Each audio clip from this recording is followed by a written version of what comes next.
You have a strength for moving completely heart-based. Someone behind the scenes has been pulling strings to make sure you succeed. So this guy, he's a boss, but he's not a player. And he may be pulling on your heartstrings, but in a beautiful way. He's playing your heartstrings like a harp. So your heart is a harp. It's an instrument in so many different dimensions. I just keep seeing you celebrating your wins. You know not to celebrate too early, but financially, you're a little less worried. You've been completing projects left and right in many realms. I think you're giving yourself a high five. And I like to speak positively when I speak because I know I'm creating with every word. So if you're not feeling in this completion, know that it's being spoken into this moment for you and you can claim it if you want to. Keep speaking over your life what you want. It builds upon itself endlessly. I think I forgot to ring the bell and introduce the reading. Welcome, everyone. We are diving into the archives of all things, into ethers and wherever spirit may lead us in this adventure. And this is to help people, to be of service, always, okay? Nothing but pure intentions here. And I want these readings to be guided by the highest forces. It may not always be what everyone wants to argue over, but whatever is the highest truth and the greatest power of benevolence, that's what we look to. Even if no one else has ever really found it like we have it. We have it established. You know, I'm your reader, Lauren Riddle, but I don't create riddles. I solve them. I solve paradox. But I can see through it, just like you. So many of you have passed through the sun itself. I keep seeing this, and I just did a reading where this came up, and it's happened to me too. The good old, Truman Show experience. And what happens with that, from what I've learned and dug into, is that you travel through the sun when you start to meld with your environment, and it's like mirroring yourself back at you everywhere you go, and it's a movie you can't escape. That happens when you've melded with sun consciousness, with that sun god energy, because the sun is like a calculator for quantum consciousness. It's a portal that consciousness passes through to manifest. So when it's passing through you, the sun energy is passing through you, you're passing through everything under the sun. Everything that the sun moves through you. And that's what creates the Truman experience. It's a level of ascension. It can happen to anyone, but it doesn't happen that often. At least it can happen to real souls. And what I learned when it happened to me is that I can control it and turn it down. I don't have to just be like, oh my God, this is so overwhelming. I realized it wasn't all about me. Like at first I felt powerful, like a goddess, like the world was revolving around me. But then I realized like this is kind of like passing through certain portals and 0 point energy and places where all things are as one, including you. But you have to realize it's not just you. You're not just God by yourself. It's working through a select few. Not a lot of us, but there are more than just you. And that helps to humble the situation, and that helps to turn the channel down and make it a little bit more controlled. Is to stop letting it affect you to the point where it's like messing with your identity. You're still you as a person. This is just an experience of being in the movie and this infinite reflection of you. But you can also remove yourself from it and everything will go back to normal. So it's just a place to pass through as you journey. You could have been astral projecting and gone through the sun, and a part of your mind got left there, like a little piece of you, fractalized in the sun. And then when you came back, your mind was entangled with the sun. I'm telling you, astral projection is real travel. Most people just think it's nonsense. It's not. And,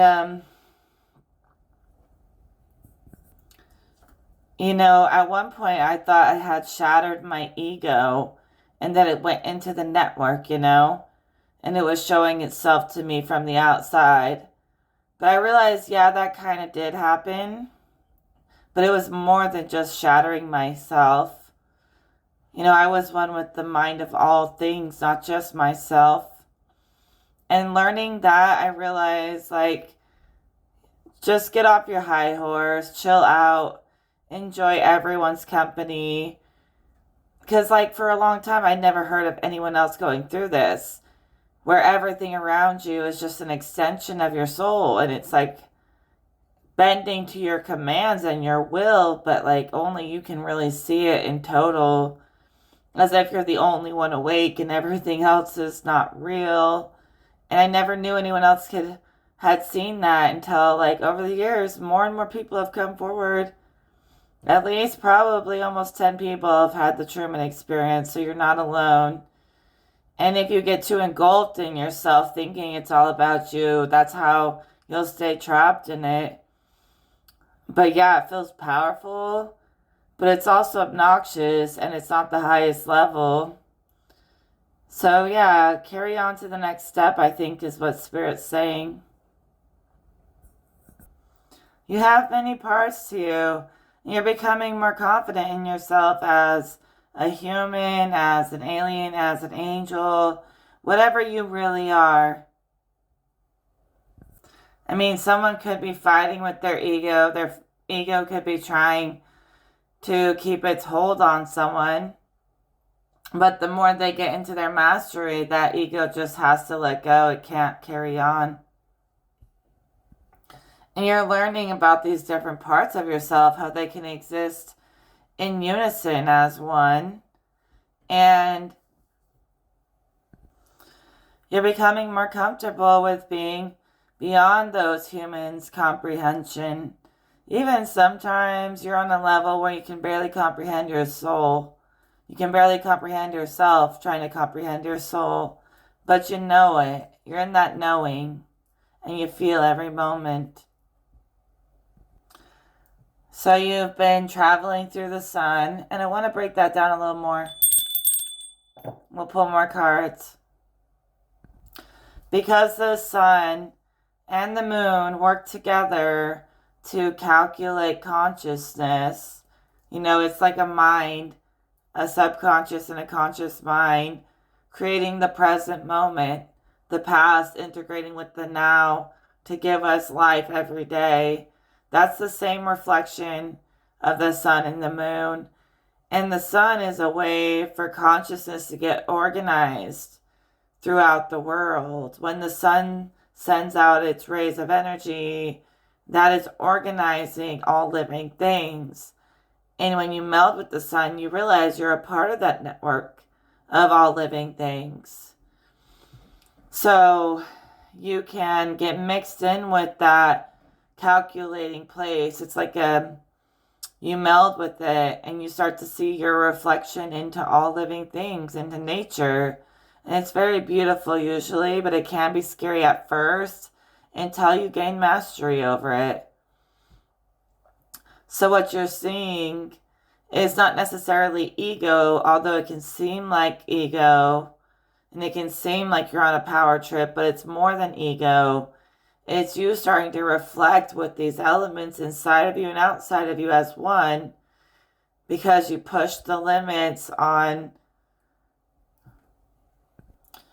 what consciousness can do, and you really went there. You broke open the higher mind, and you're in that kingdom in your higher mind, risen. So as you melded with the sun, you rose, you ascended with the sun on an energy journey with the sun. You went on a journey with the sun. And everyone's connected to the network of all things. All things are intertwined. So that's what you're really seeing. So it's not necessarily scary. You just kind of have to fine tune it and master it. And then you can lift the veil at will. You can see whatever you want to see, or see beyond seeing, whatever. See things that have never been seen. Because you're in the kingdom in your higher mind. And it's wide open. So challenging yourself to pass through the sun created the sun to be like within your body, like a fractal of the sun is also in you, just like there's a fractal of your mind now with the sun. And there always was, but now you're aware of it and you can see it. You can see all these connections. They were always there, but now you can see it because you burst open with that power of the sun inside of you. It rose to your mind and exploded your mind's eye. Totally natural stuff, of course, but that's what I'm seeing. And the sun challenges people to know themselves, who they are right now today. So by going into the sun, you also get a taste of the moon melding with the moment. So you get a taste of the infinite memory between all things. The moon is more like the memory of it all. And the sun brings it all together, brings order and manifestation to the depth that is behind us, within us. So it brings understanding to the unknown.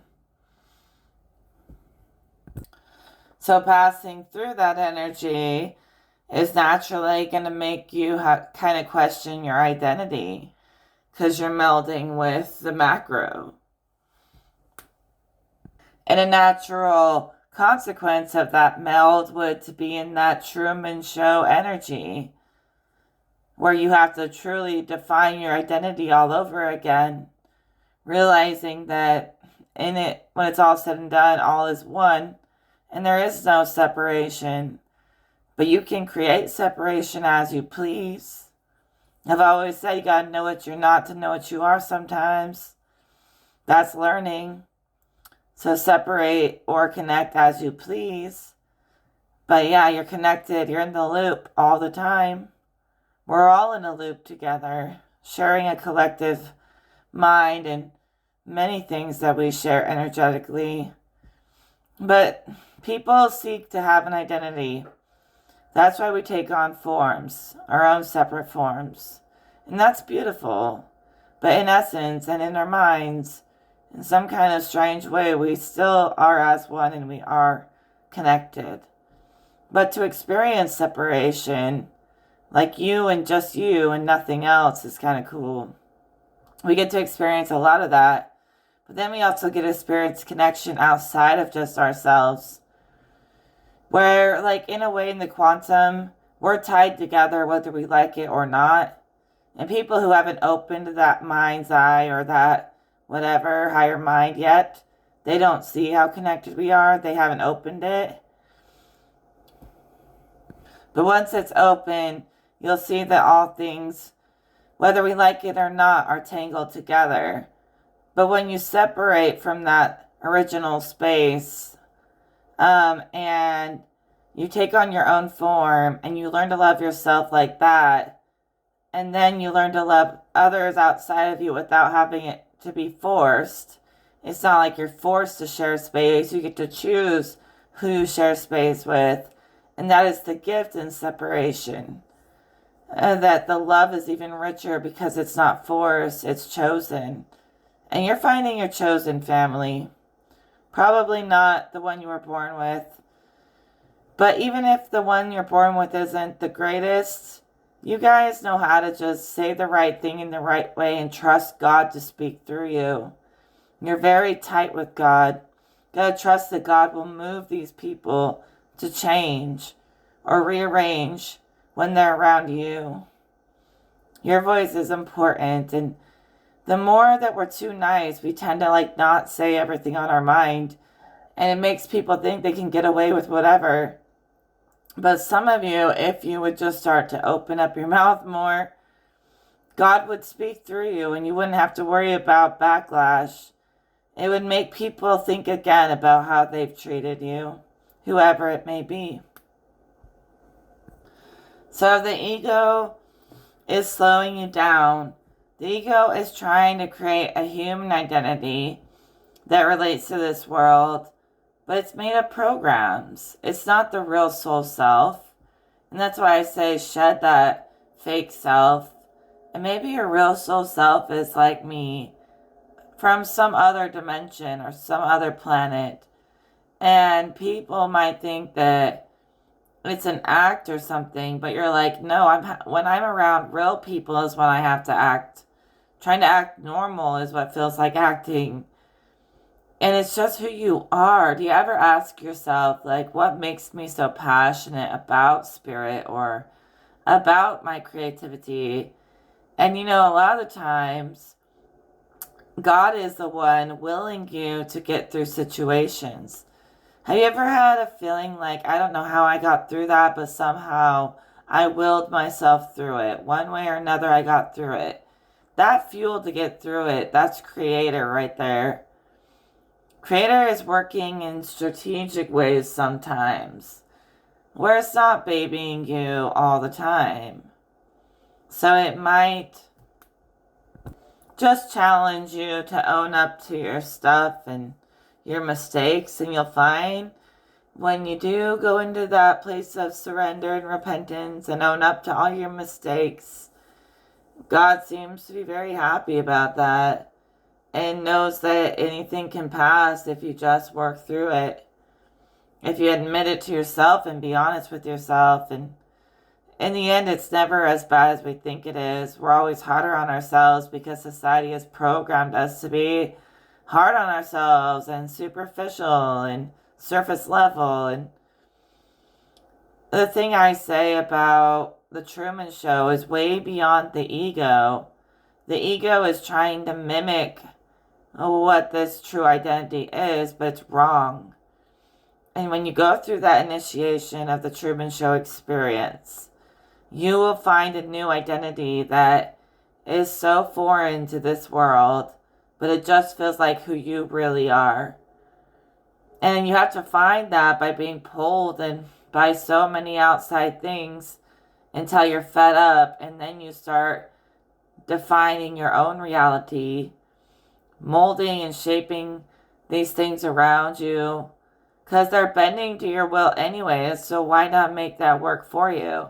It's like a superhero. I just saw Spider-Man trying to figure out how to use his webs for the first time, and he kept shooting this thing, he was doing that and nothing, or doing this and doing that and whatever he was doing, and he finally figured out this was the sign to shoot the web. Hopefully that's the right sign, or whatever, something like that. It's like trial and error. So it's like a gift that's online. And it's kind of like an initiation in the quantum realm, where it's not just a bunch of randomness. You've escaped the randomness of the formula, and that's what it's like passing through the sun. You escape the randomness, and you see how it's calculated just perfectly and divinely, just so. And then everything, your reality starts to work just so. Things start to fall in place just right. Synchronicities follow you. And sometimes it's so intense that it's annoying. That is a gift that merely is you're looking at it the wrong way. Maybe there's a different signal that you need to follow. Maybe you're picking up on the wrong signals. Like the Spider-Man hand could be a signal, a sigil even, to activate your magic. And I'm not saying anyone's going to be shooting webs or anything, but I'm not saying that you're literally moving matter, but in a way it's so real. Even if it seems kind of strange, it's real to you. It's really affecting your life, so it's real. And you could just see signs that bombard you, synchronicities, even like hearing your spirit guides speak through other people, speak through animals. I mean, it's like that's the real thing. And you feel like you're awake in the simulation and you see it. And then the simulation becomes aware of you and starts to like surround you. And it's like, it's a level. It's a level of ascension. You always have to remind yourself that this stuff is endless. So if you ever get too comfortable, remember there's more coming around the corner. But I do see that it's about how you look at it. You can look at the way that things are communicating with you as signals, as channels, as streams of consciousness. And you can start to pick through them, move them, discard them, pull them in. And it's kind of like astral projecting while awake. With no drugs, okay? While awake. So you're actually traveling the God mind, the mind of God when you see all these connections. You probably will lose yourself in it. But by the end of it, God will teach you how to be a god or a goddess your damn self. That's high level stuff. It's not ego. Just like when astral projecting, you're in your own mind seeing a reflection of your psyche, playing out stories. And when you're astral projecting into your environment or things beyond, it's the same stuff. You could see things that appear like the mind would shape it to be something ridiculous, most likely. But it's a real like manifestation starting to take form. So you're seeing things just before they manifest, like pre-manifestation. Things that are about to come in. And sure, it doesn't always appear like it does when it manifests. It may appear in some kind of silly way where the mind will play a game. But just like astral projecting, when you're in the Truman Show, it's a reflect, or when you're like on a trip, if you've ever done that in your life. I don't do it a lot, but I've done it a couple times. It's like you got to keep your state of mind right to make things around you right, to make the trip a good trip, to make it a good experience. So the same thing is with the environment. If it's bombarding you, you're going to have to like set intentions, connect with guides, say meditations, affirmations, prayers. I mean, I do a lot, like honestly, to keep my energy right. The main thing you have to do is, sure, take time to hit the esoteric punching bag and let it all out with no filter. But then return back to building the life you want, even in your mind, because your mind comes right before the manifestation.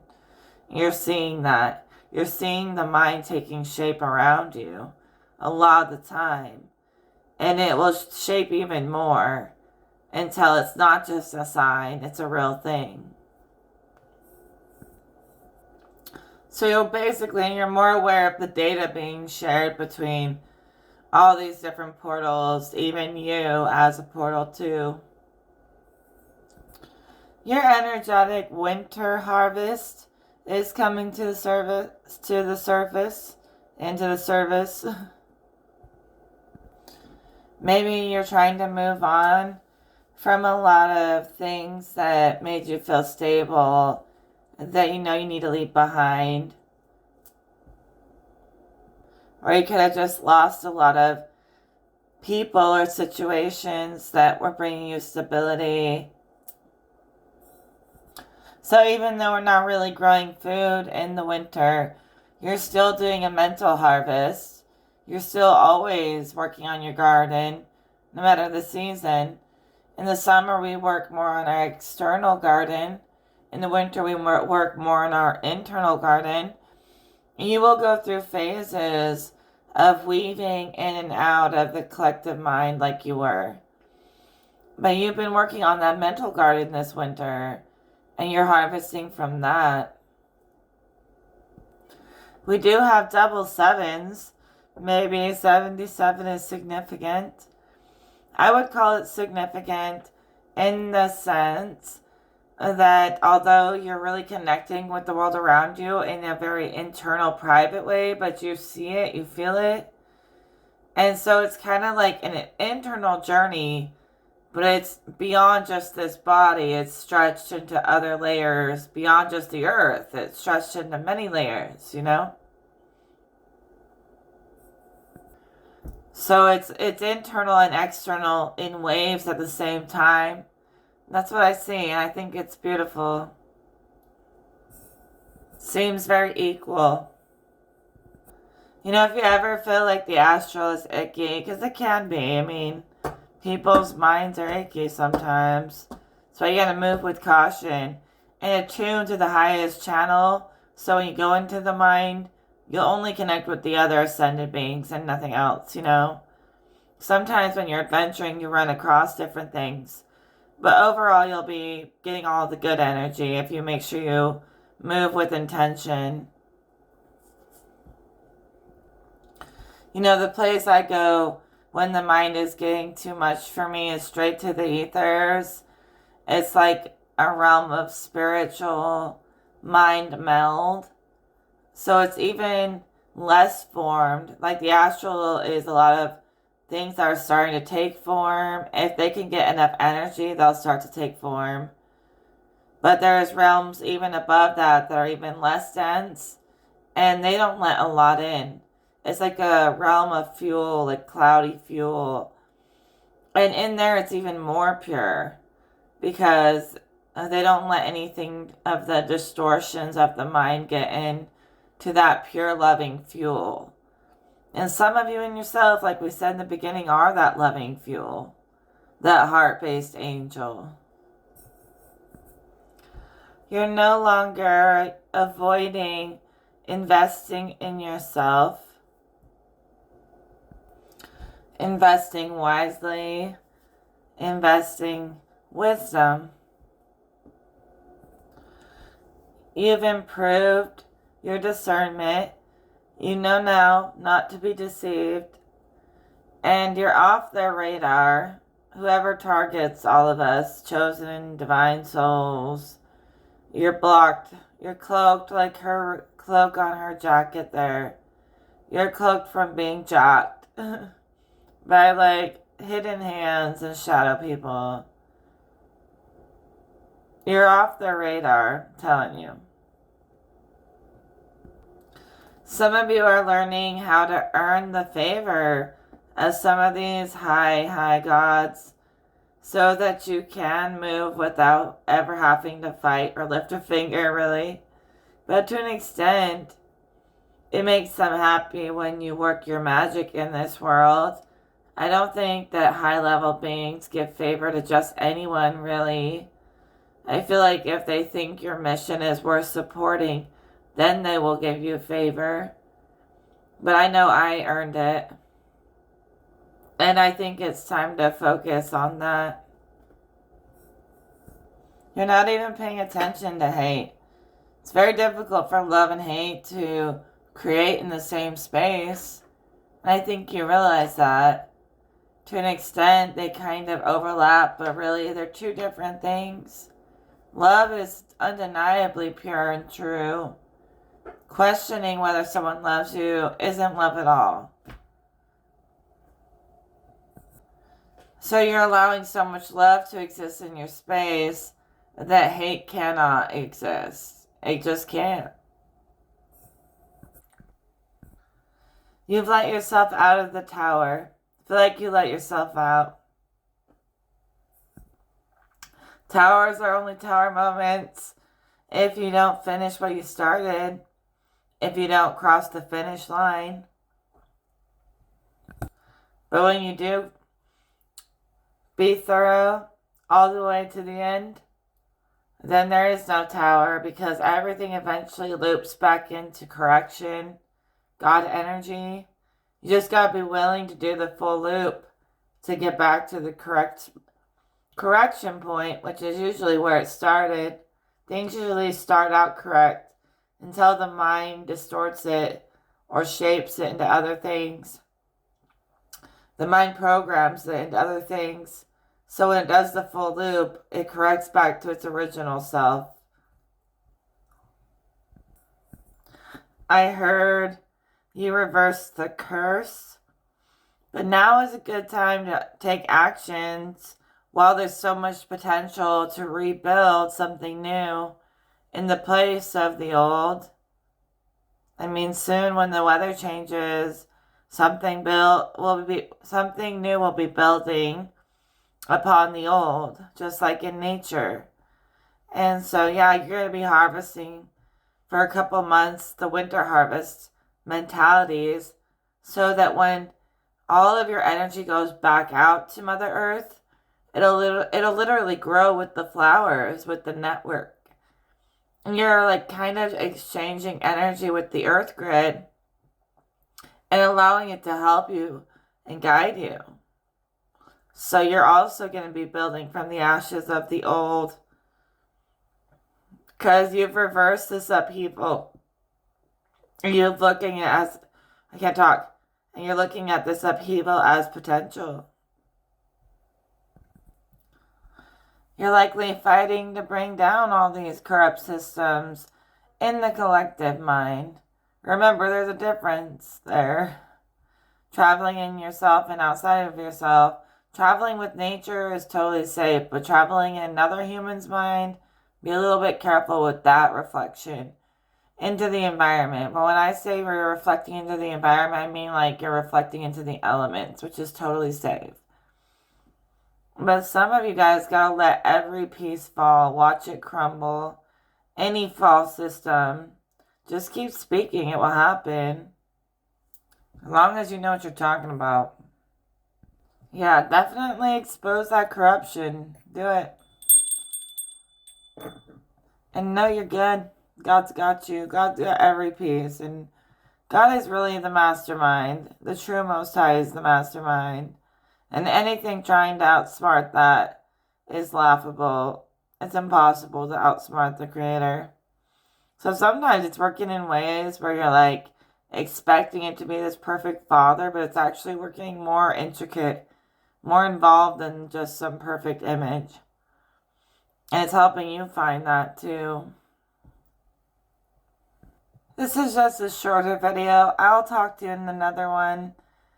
Final resolution real quick. Come into alignment with feeling as free as a bird, because you are free. If you're free in your mind and your soul, then no one can stop you, no one can slow you down. It's only when we trap ourselves on the inside that things like suck, but as long as you're not trapping yourself, no one else can touch you either. So unite with your freedom as you see any systems crumbling. Interact with these abilities. You'll see how you can morph it. View it as something fun. I'll talk to you guys in another one. Take care.